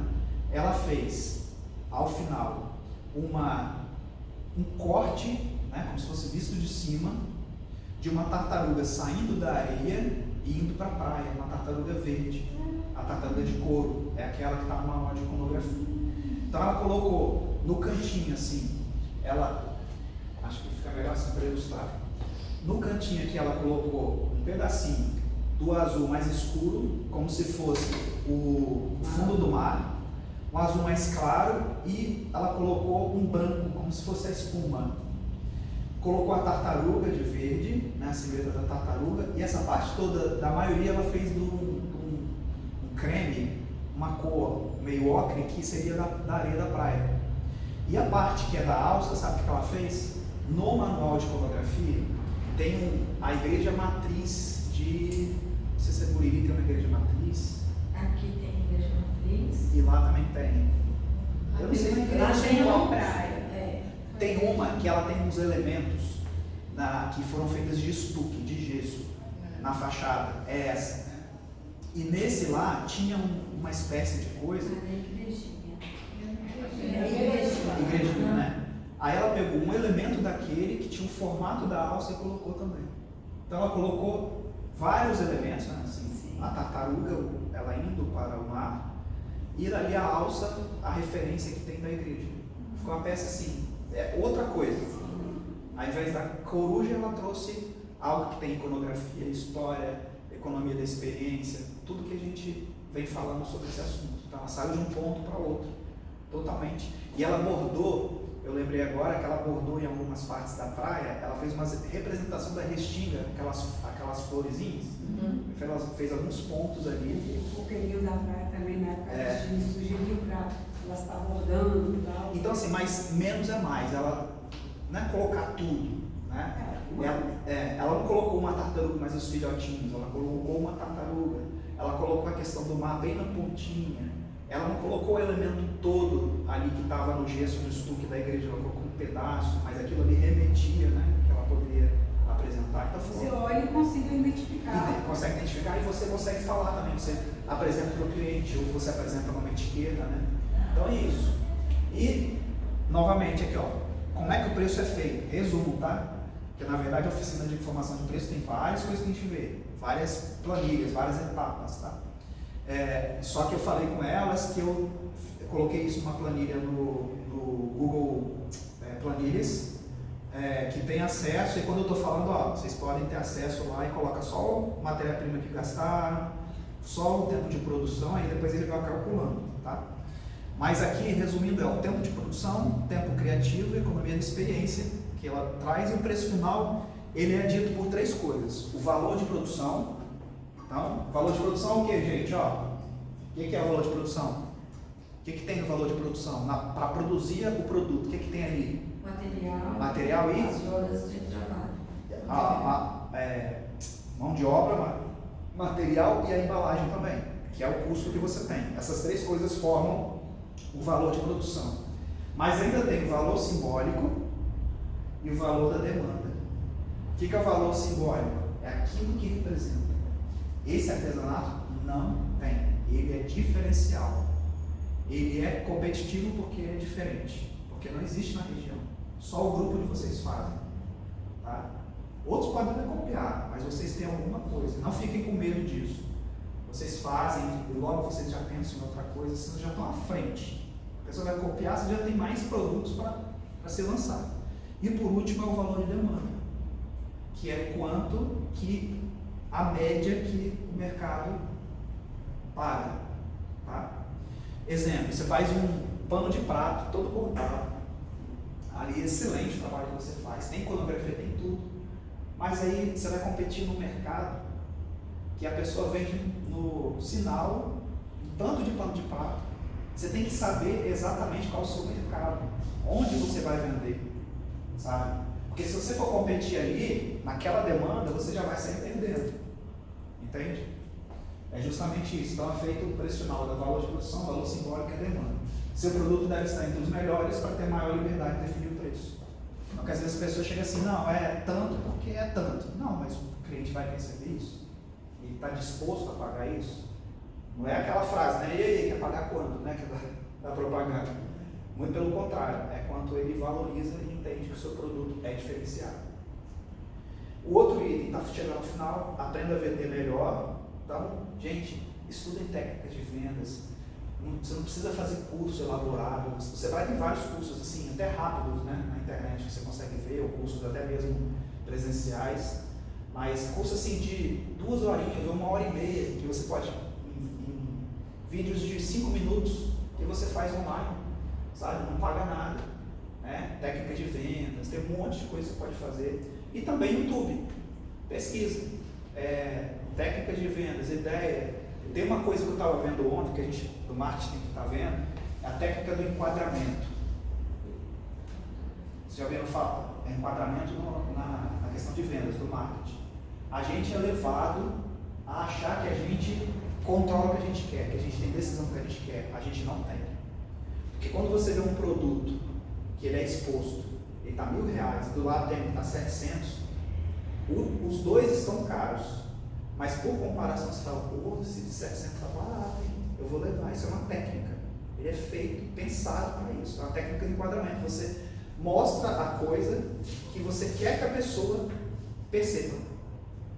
É a mesma coisa, fizeram testes para isso. Por exemplo, pega um produto e fala assim, fizeram teste disso e conseguiram perceber que um determinado grupo, a maioria das pessoas dava mais valor a como era apresentado um produto do que outro. Por exemplo, a mesma carne falando, essa carne tem 10% de gordura.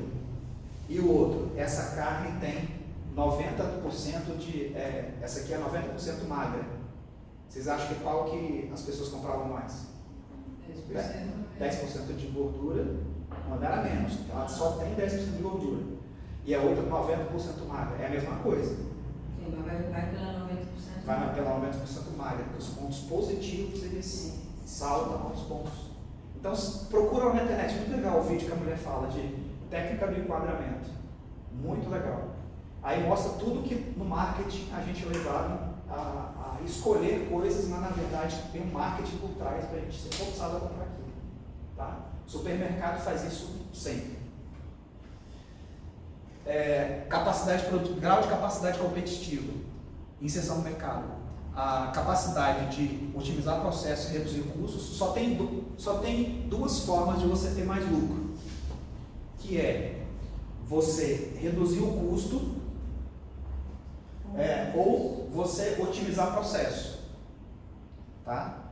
Levar menos tempo, ter uma peça menor, aquela peça tem uma iconografia, um símbolo, e por causa disso você consegue cobrar um preço diferenciado, tá?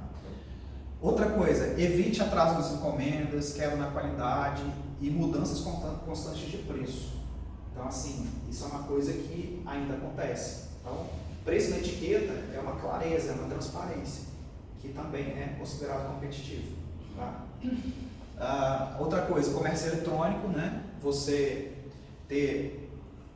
oferecer opção de compras, hoje está mais facilitado, né? Aí você vende por Pix, dinheiro, o dinheiro está praticamente sumido, mas se possível aceitar cartão de crédito, ou se possível aceitar cartão de débito, ter outras opções de pagamento. E propaganda, né? Manter a manutenção da imagem e, se possível, você fazer impulsionamentos, propaganda que são em mídias sociais, né? No Instagram e outros tantos. Tá? Às vezes é interessante que você já tenha no Instagram todo direitinho, mas quase ninguém aparece, porque você precisa, muitas vezes, impulsionar, pagar para que ele apareça para outras pessoas ou para o seu público específico. E muitas vezes ele não aparece porque na multidão de contas que tem, de perfil, de conta do Instagram, o seu não vai aparecer. Então, às vezes, você consegue dar uma impulsão nele, pagando, tá? E às vezes é coisa de R$ 9, R$ 20, e aí você vai conquistando um novo público. Tá? Tem ferramentas interessantes para isso. E o vínculo do artesão com o consumidor não deve terminar na venda, porque a gente fala aí também do pós-venda. Então, o diferencial, que não está escrito, mas é você ter o pós-venda ativo, porque a maioria do pós-venda é passivo. Qual é o pós-venda passivo? O cliente entra em contato com o vendedor. E o cliente entrando em contato com o vendedor, na maioria das vezes, é por reclamação.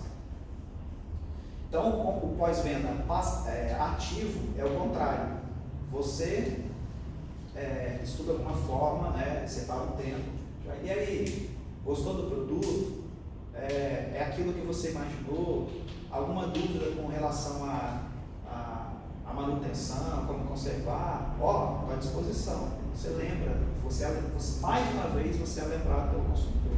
Aí muitas vezes você vai receber até uma surpresa. Você fala, legal, estou querendo encomendar mais tanto, você entrega em tal lugar, simplesmente porque você entrou em contato com o cliente. Tá? Você fez um pós-venda ativo. E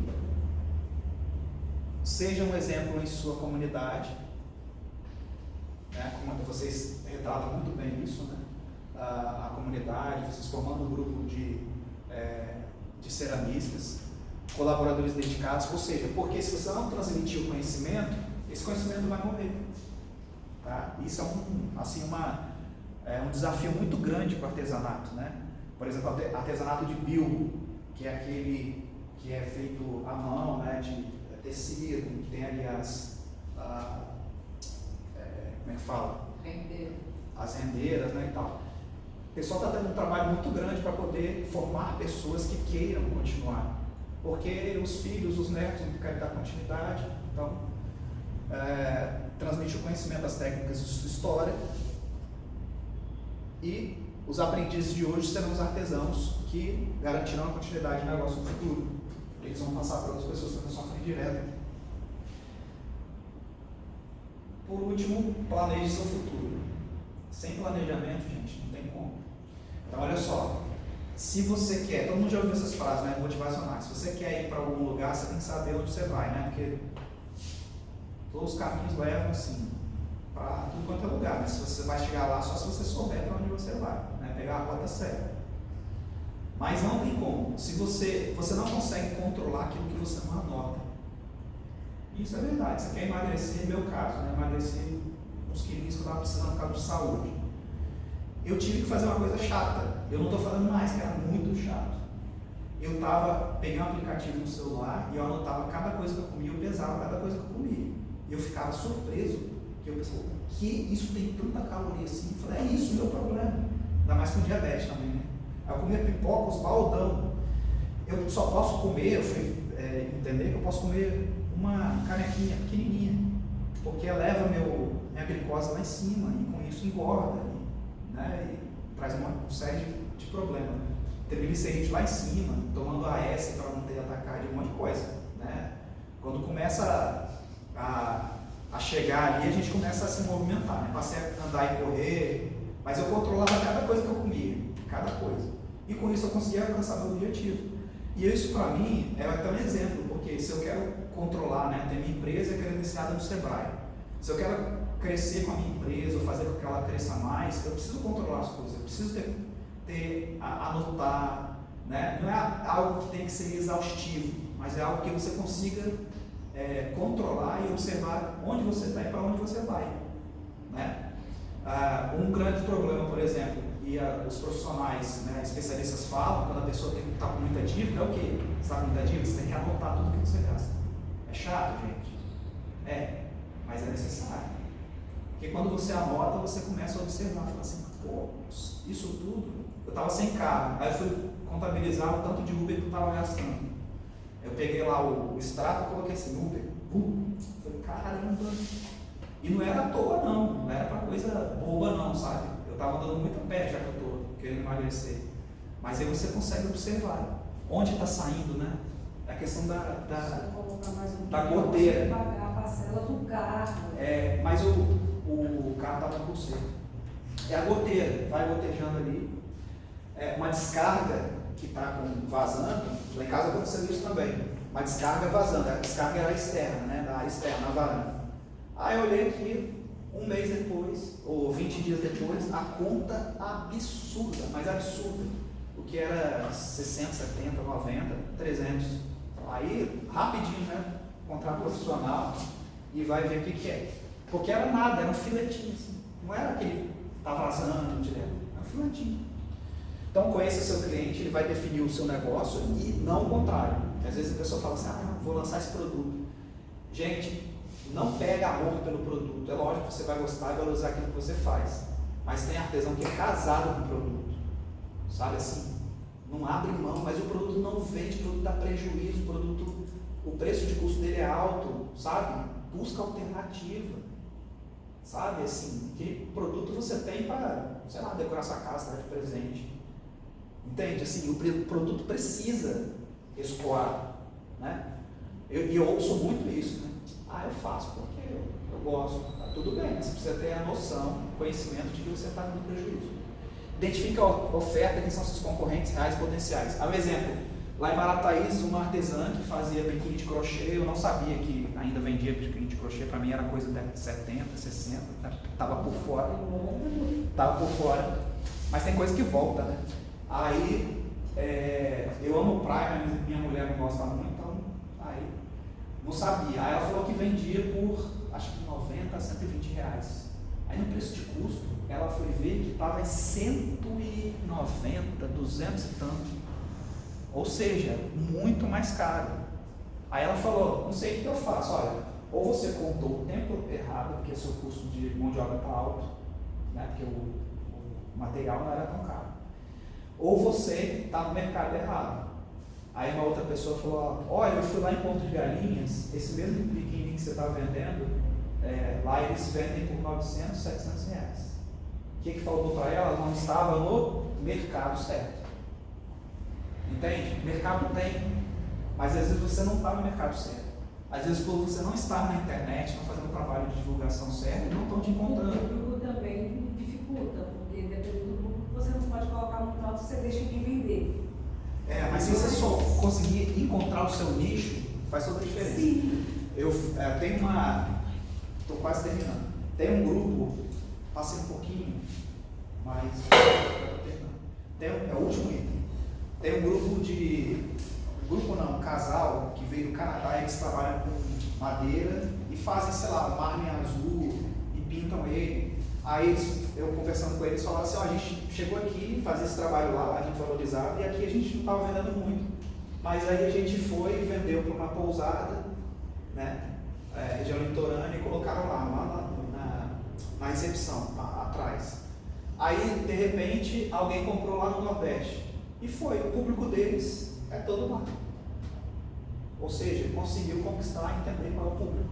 Hoje até você consegue, tá, utilizar a inteligência artificial, o ChatGPT, e pergunta, faço isso, onde que eu posso vender? Ele vai te dar dicas. Já estou adiantando isso.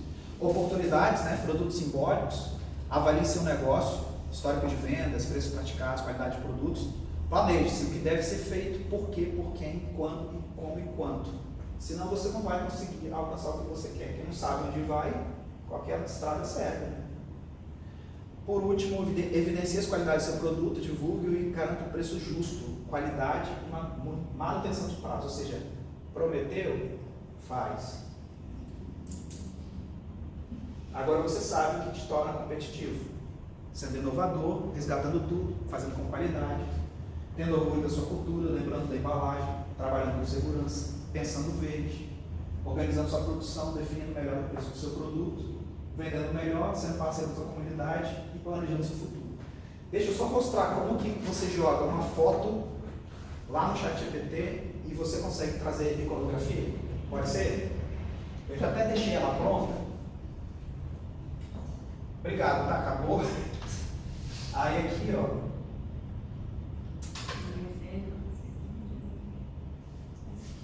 Cadê o mouse? Eu posso passar o prompt para vocês, tá? Não está aparecendo agora. Ó.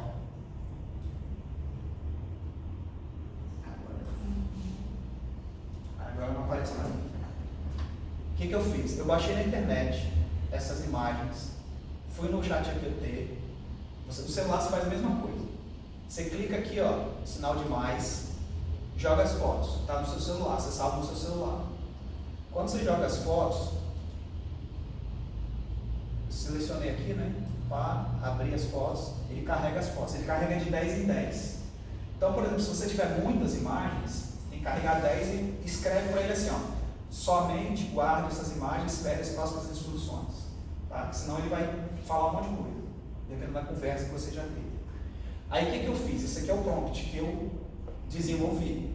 Você é um especialista em design de iconografia, que é a formação de símbolos, territorial, semiótica, de gestalt, tudo que eu estudei na faculdade, tudo que é a questão do design. Design de superfície, artesanato tradicional. Analisa as fotografias enviadas que fazem parte, eu quis escrever aqui, que faz parte do sítio histórico, mas o prompt está assim, analisa a fotografia enviada, que é bom você colocar uma só, de uma coisa só. E execute o seguinte processo.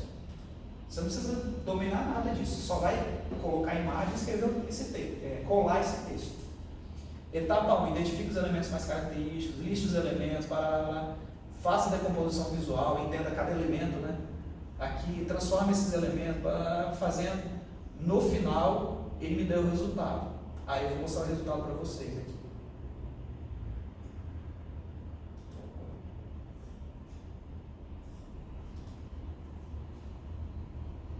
Cadê? Não, que está aqui nessa tela, está dividido.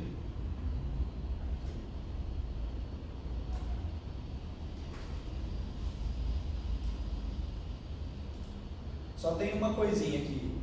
Como eu fiz, estava lá com o pessoal de...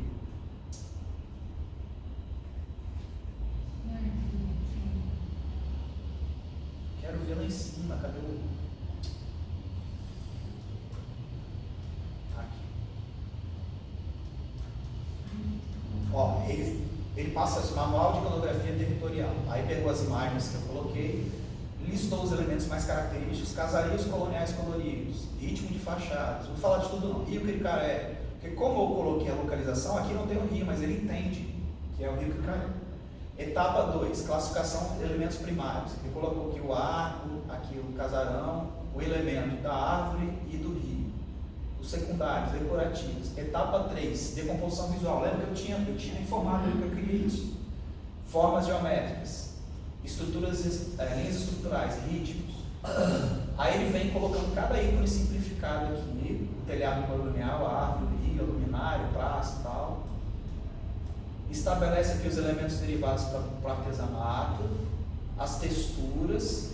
Ó, isso aqui já gera até uma ideia de textura para cerâmica, tá vendo? Essa rosácea aqui também.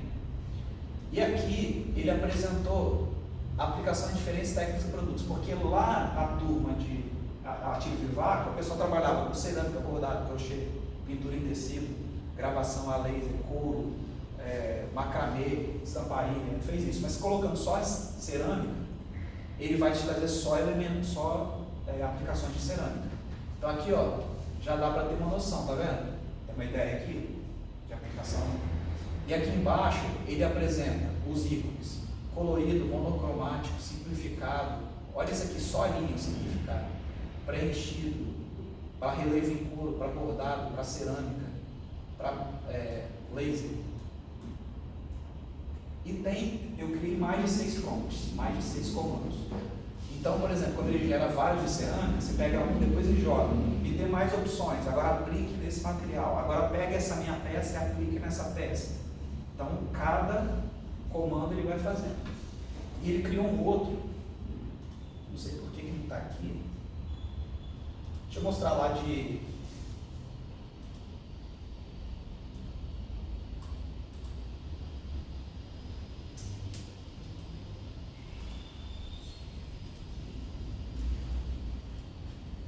Criei da igreja também.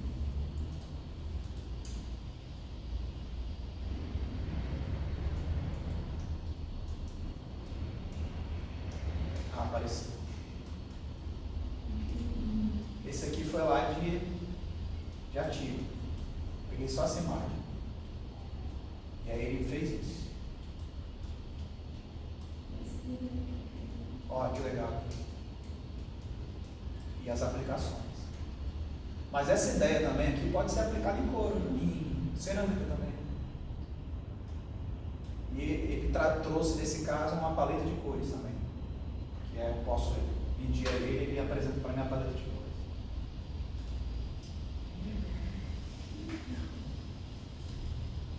Então o que você precisa? De uma foto e do texto. Esse texto eu mando para... Posso mandar para você daqui? Por favor, eu compartilho com elas imediatamente. Eu fiz com essa igreja aqui, aí ele criou da igreja. Deixa eu ver. Aqui lá, é esse aqui que eu estava querendo encontrar.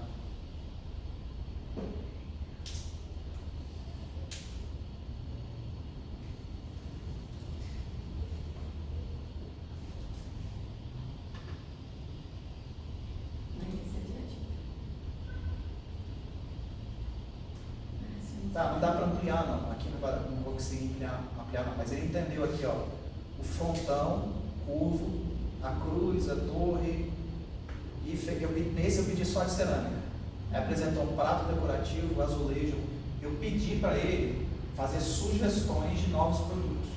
Eu listei alguns. Caneca, luminária, potes e bombonieres, jarras, travessa, vaso de parede, porta-vela. E aqui ele apresentou os elementos principais. Então já dá um norte, né? Esse trabalho, como é feito, às vezes esse trabalho demorava semanas, meses, meses não, né? Mas semanas para você fazer. Daí eu, como profissional mesmo, aí já te dá dicas, né? É lógico que para você já daqui finalizar, você vai fazer testes. Porque às vezes mesmo assim ele apresenta, mas e aí? Como é que eu vou fazer essa curvatura? Como é que eu vou ter esse controle? Como é que eu posso simplificar isso mais? Porque não é porque está aqui que você precisa efetivamente copiar da forma como está. Tá? Mas você vai identificar os principais elementos. Ó, inclusive essa moldura aqui, ó, de repente você pode aplicar só a moldura, escreve São Mateus, né? Faz um detalhezinho. De perto dá para ver melhor isso. Aí ele tem princípios de design aqui, ó. Pregnância, continuidade, fechamento, proximidade. Pregnância é um conceito muito bom, sabe o que é? Vem do inglês gravidez, pregnant. O que é gravidez? É como se fosse assim, você vê algo e aquilo é tão pregnante, tão fácil de memorizar, obrigado, que aquilo é mais pregnante do que outra coisa. Então essa figura é mais pregnante que a outra. Porque essa eu preciso ficar olhando, o que é isso? Já viram coisa que você fala assim, é isso ou é isso? Né? Por exemplo, aquela brincadeira de um jarro, que você olha de um lado, tem a cara, parece uma silhueta de uma pessoa, e olha para o outro, é uma vela, sabe? Já viu uns negócios assim? Aquilo não é nada pregnante, mas uma outra que você vê a vela, vê uma figura, uma é mais pregnante que a outra, mais fácil de observar que a outra. É isso. Tá? Aí, obrigado. Qualquer dúvida também, né? Falar com a Pipa, ou quiser anotar meu contato, depois pega com ela, tá? Na produção, eu coloco à disposição também para vocês. Ah, fiz isso e tal. Algumas meninas que precisaram sair mais cedo, mas elas já saíram assim, pessoal, mas será que ele disponibiliza esse material para a gente estudar? Né? As meninas tinham compromisso, ou buscar criança, ou voltado do hospital. Eu acho que seria muito interessante, além da gravação, a gente preparar um material de estudo, né? Para as meninas que tiverem interesse, para o pessoal que quiser relembrar esse ponto. E eu queria deixar um ponto aqui, irmãos, porque assim, eu sou um estranhozinho no meio delas, porque eu não sou artesã. Aliás, muito longe disso, gente. Minha mãe é artesã e eu não sei fazer ela. Sua mãe faz o quê? Minha mãe, ela faz crochê, ela faz tricô, ela gosta muito de pintura, né? Mas eu assisti a sua palestra e participei da sua palestra aprendendo a comprar. Mas você trouxe elementos que eu nunca tinha pensado, sabe? De entrar numa lojinha e falar assim, eu quero levar isso para a Júlia. Agora eu sei o que eu devo procurar para a Júlia, para representar aquilo que eu quero mostrar para ela. Muito obrigada. Mas é uma cidade turística. Quando sai de uma cidade turística, todas as lojas assim que já procuram, com certeza tem o dedo do Sebrae por trás, assim, já fazem essa coisa, Tem muitas que já fazem já. Salvador, você vai, é bem forte. Só duas coisas assim interessantes. Quando a gente faz a identidade, essa oficina, uma das coisas que a gente está no programa, né? Acho que é a segunda ou terceira. Mas, gente, a gente vai encontrar semana que vem, que geralmente é um dia fixo na semana, 6 semanas seguidas. Então, na semana que vem, tragam fotos, revistas que vocês consideram interessantes da região de vocês. A gente faz um painel, pega uma mesa, não precisa cortar nada, né? Só coloca ali, tira uma foto, depois a gente coloca na tela e começa a analisar. Isso é interessante, isso aqui. Começa a pesquisar. Isso que foi feito aqui, né, é feito em conjunto. E aí, depois dessa oficina, o pessoal fala assim, porque tem que fazer esse exercício de aumentar o repertório. Então, passa perto de um local que tem uma casa abandonada, um casario, e observa aquele gradil e fala, isso aqui é diferente, isso aqui é interessante, isso aqui pode dar jogo. Agora que você sabe, tira a foto daquilo, joga aqui, ele vai buscar até elementos que são próximos, te dizer de onde vem aquilo, sabe? Isso aqui é inspirado nisso, naquilo outro, né? E aí você consegue ter um repertório diferente. Mas eu fiz algumas fotos, depois eu compartilho. Tá, deixa eu dar o final aqui no vídeo.